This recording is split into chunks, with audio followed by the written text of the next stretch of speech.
part 3 of my little series of what it's like when you're on probation. I've covered what it's like from offence to court stage in part 1 of the video, which you can go and re-watch. And I've gone through part 2 of what happens when you're on probation and it's your first appointment. Now it's your turn if you are in prison and you're coming out on probation. So let me know in the comments if you are family, friends, or if you're a student, graduate watching this, because these videos are going to be really, really useful to have someone actually explain the process for you.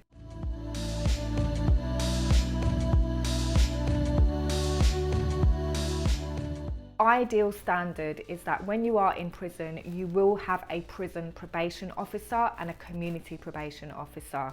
And again, the ideal standard is that you have the same probation officer throughout your sentence. This is not always possible depending on how long your sentence is, because probation officers move around, change jobs, go on maternity leave, all that kind of thing.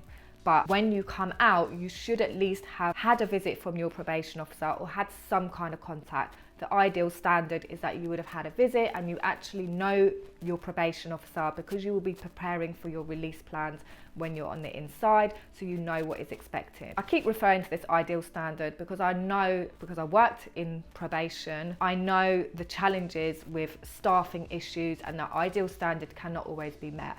But I do want you to know that probation officers do want the best for you, and it's often the structural challenges that just make it difficult to meet all of the demands. I also think it's about the government. Remember, we're in a Conservative government. They made lots of cuts. So all the through the gate services, mentoring services have been cut. So a lot of these responsibilities are being just put on the probation officer, who is overstretched. So if there is a mentoring scheme, a mentoring service, then make sure that your family member, friend, you are in that service. So speak to your probation officer, because each probation office will have different services available. Some might have a mentoring scheme, some may have the mentoring scheme but not so many mentors. So that is one question to ask. Do they have a through the gate service or mentoring available? And this will give you that, not only that other layer of support, but a mentor is someone who has been through that themselves. They are ex-offenders who have been through the process, and loads of people have said they have found that quality really, really helpful. So as a part of preparing for your release, your probation officer will want to know your education, employment plan, your plans to finance yourself. Are you going to be on benefit, or are you going to be having a job lined up? Who are you going to be living? And then they will do necessary home visit checks, police checks, social services checks to make sure everything is in order on that side. It also helps the probation officer figure out where to put their resources, time and effort. So if you have already got a job and a career, then that's one less thing that they can focus on, and they can focus on something else with you. So it's all about just being transparent about your goals. Probation officers hear a lot of the time that people really, really want to change.